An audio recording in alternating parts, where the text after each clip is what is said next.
Whether you want to admit it or not, Western media is dying. But it isn't because of genre fatigue, the oversaturation of quantity versus quality, pandemic lockdowns, streaming, or any of the other things it's become fashionable to blame. To be sure, each of them have offered contributing factors of varying severity, but none of them are capable of bringing down the whole entertainment industry by themselves. So what is the main driver that's pushing a multi-billion-dollar industry off of a cliff?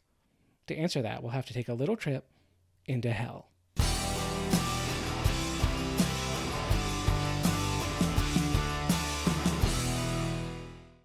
The death of Western media isn't contained to one area.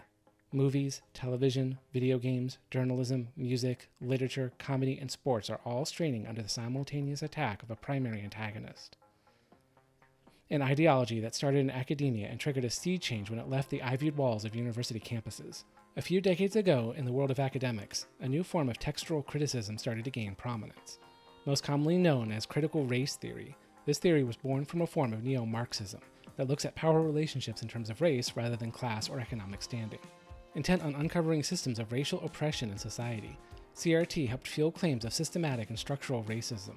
And fun fact, it was also the origin of the term woke. It actually started as a progressive term for when a person had awoken to these structures and accepted their presence in society. It wasn't until woke crossed into the mainstream and began to be mocked and satirized. It was then abandoned by the CRT crowd and taken up by conservatives to mock progressive ideology and eventually to label ideological advancements into media spaces. But we're not there just yet. There's a big difference in academic thought experiments like CRT and their practical application once those theories are applied to the outside world. CRT was fuel on the fire of identity politics, not just in terms of governmental policy. CRT pushed a new kind of identitarianism.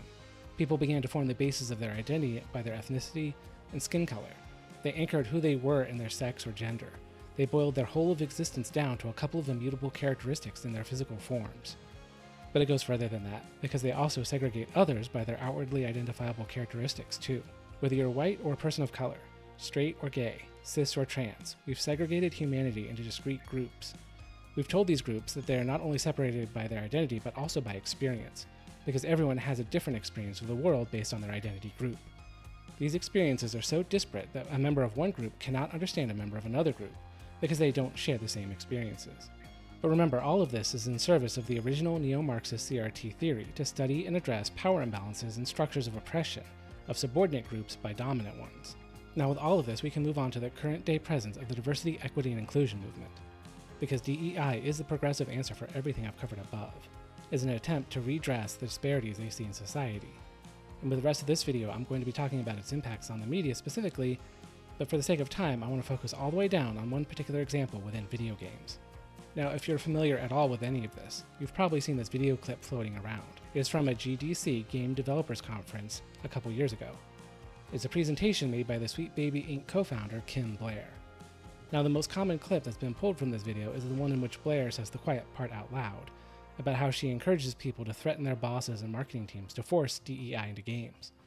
But there's a lot more to this video, and I'm going to show you some other parts because Kim Blair does something rather remarkable in this presentation.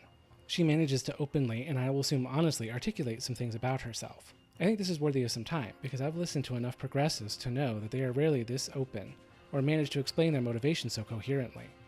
I'll also admit that I'm intrigued by Blair, and I want to take a moment to parse out what she says during this presentation, because at a certain point, I think we can begin to explain why she does what she does, instead of just waving her off as another woke activist. And suddenly, for the first time in my life, I got told that the stories that I was writing and the things that I was creating for and about people who resembled me weren't not real stories and they were not right stories. And this was to the point that I received a list that I'm sure many of you have received that was, here's a list of authors and stories that are legitimate. Here's a list of people and stories that are important. And as you can imagine, they were, mostly men and almost exclusively white. Okay, look at what she's written on that slide, where it says white equals art. I highly doubt this is something any of her teachers explicitly told her, but rather how she chose to process the reading list she was given. Though if that list didn't also include anything from Alexander Dumas, then I highly question the integrity of the school she went to. But anyway, for whatever reason, Blair makes it clear that she formed a rather clear delineation of what she considers art, and what in her words was niche. Literature that is good perhaps, but still segregated off in its own separate area, focused on the experiences, and even negative experiences, attributed to the race of the author. At least that's how Blair frames it.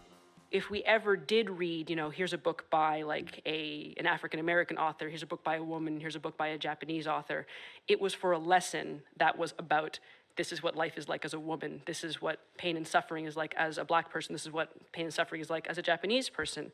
And so through that, and kind of unconsciously, I started to learn that books by and about white men were literature. They were classics, they were important, and everything else is just special interest. They're very, very niche.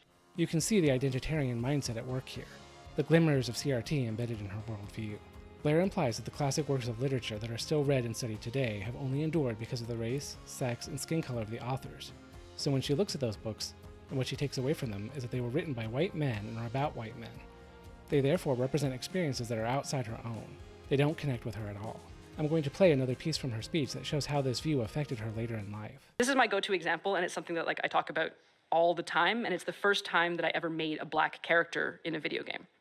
And this is genuinely embarrassing to relate to a crowd of people, but for a really long time before this, when I was offered a character customization screen, I was like, well, I can't put myself in there because that's weird and not what video games are. And so I made some stubbly white dude protagonists, even when I had every option available to me, because I didn't want to feel like I was putting too much of myself into this world where I didn't belong. And it's wild to think about. I just created Nathan Drakes and was like, go, explore every game. But anyway, the first time that I actually made a Black protagonist was in Mass Effect in 2010. I'm just gonna give you a little rundown of the first playable area. Basically, your fully customized Commander Shepard has to enter a space station and rendezvous with two characters, Jacob Taylor and Miranda Lawson, but you meet Jacob first. And for those of you who don't know, Jacob is a Black man, he's a Marine, and he's your first kind of point of contact. So your first interaction with him, you're crouching behind cover and you're having a close quarters conversation. And when this happened in the game, it was this really powerful and remarkable moment for me, because it was two Black characters talking one-on-one, and neither of them is cast as a criminal, they're not a sidekick, they're not a savage, they're not a stereotype, they're not a gang member. Did you catch what she admitted there? There are a couple of things. First, she says in games she used to use character creators to make big, white, male characters because she didn't want to create herself. She didn't want to place herself in a space she didn't belong. This is the mindset with which she's been approaching media she feels wasn't created directly for her. But this changed when she played Mass Effect for the first time. And I need to stay here for a moment, because in relation to this, Blair frames her experience in a way that is utterly detached from the context of the game itself. So I need to reframe all of this and give you the actual narrative context.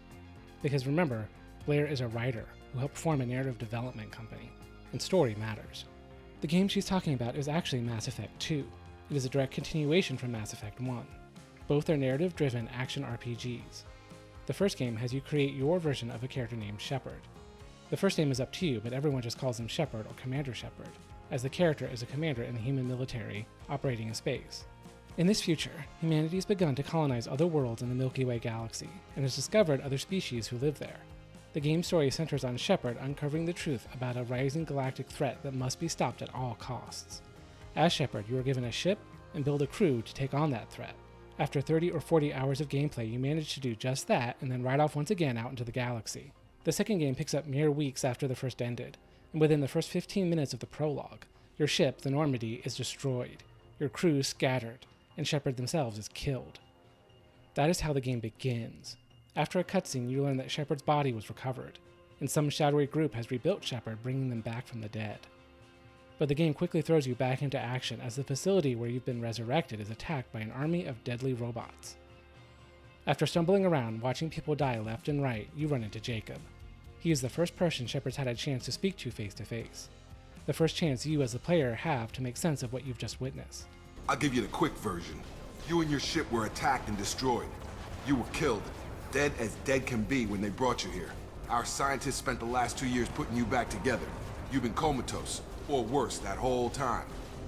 Welcome back to your life. I'm having trouble wrapping my head around this.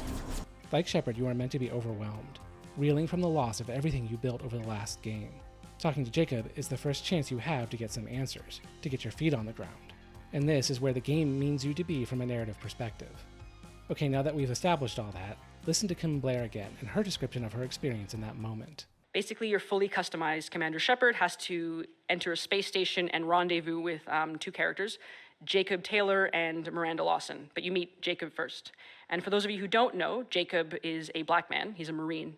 And he's your first kind of like point of contact. So your first interaction with him, you're like crouching behind cover and you're having like a close quarters conversation.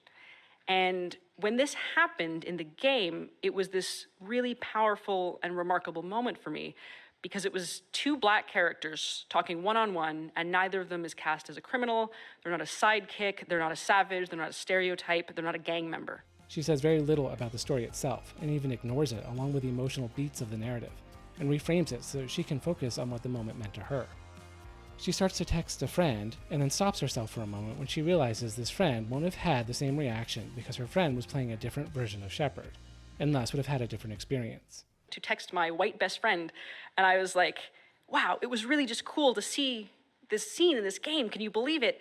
And I was halfway through the text when I realized, like, oh, she isn't gonna see that because her Shepard doesn't look the same as mine. Once again, we get her choosing to focus on her experience, an experience that's unique to her, but wasn't crafted for her.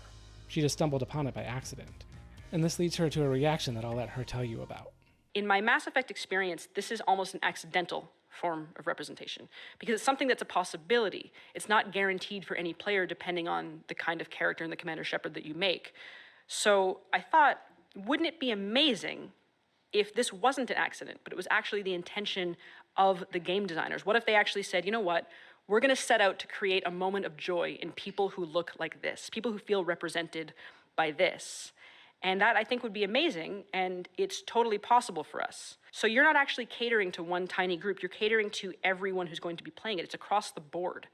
And that's a lesson, I think, that we keep failing to teach.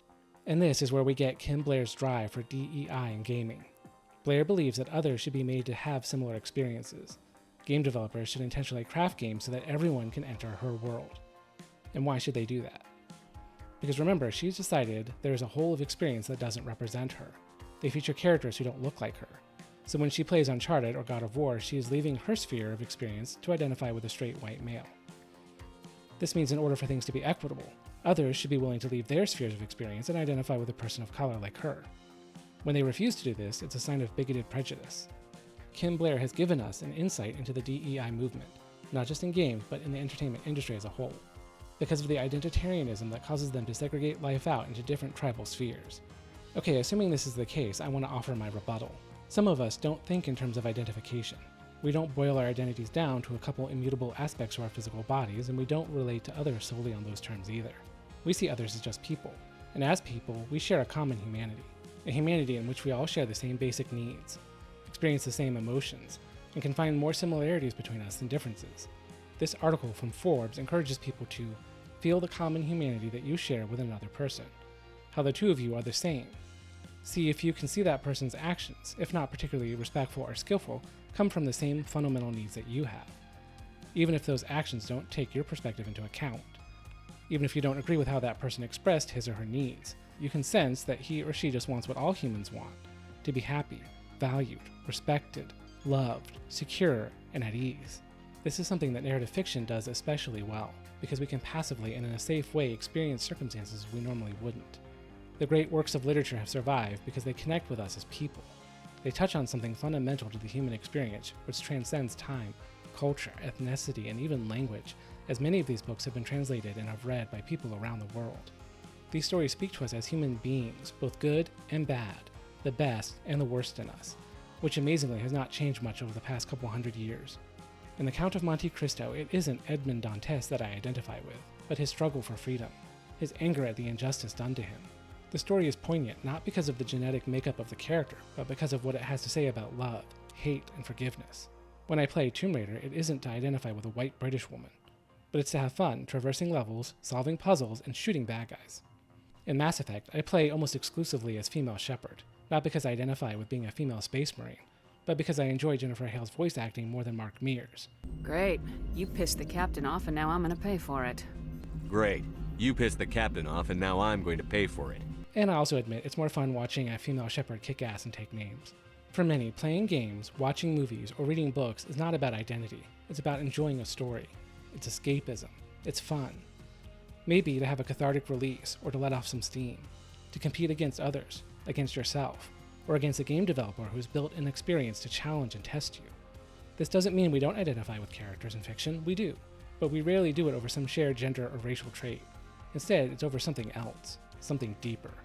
Edward Zwick's movie Blood Diamond has two main protagonists, Leonardo DiCaprio's Danny Archer, and Jimon Hunson's Salman Vandy. In this film, between these two characters, the one I identify more closely with isn't Archer, it's Vandy. Archer is a cold, cynical businessman growing rich off of a war and human suffering. Though he does change during the course of the film, he spends most of it a self-seeking opportunist. Salman Vandy is a simple man who spends the majority of the movie with one goal: to rescue his son, to save his family. Being a father myself, Vandy's story is the one that touches and resonates with me. All the factors surrounding it don't weigh on or take away from it. But that's what good narrative work and strong characters do. They draw us in. They bridge gaps across barriers. That's part of the magic of fiction. When you come to fiction, based first and foremost on the identity of the characters, you are limiting yourself. Operating solely from this position puts up walls, it doesn't tear them down. It forces you to build within self-imposed boundaries, limiting the types of stories you can tell and the impact they can have. Because your mission isn't to tell a good story, it's to get people to identify with an experience you believe is outside their normal capacity. You're trying to educate an audience more than you're trying to entertain them. That's a lesson I think that we keep failing to teach. And audiences aren't stupid. They recognize when this is happening, and the hard truth is you cannot force people to identify with something different from themselves when that identification itself is the only point. And the irony in all of this is that if Kim Blair and others were willing to focus on good storytelling with strong characters over the identitarianism they've become so trapped in, they would still achieve their goals in a more profound and effective way. But as always, this is just one Rebel's opinion. Please like the video, subscribe, and turn on those notifications so you'll never miss an update from Rebel Normal.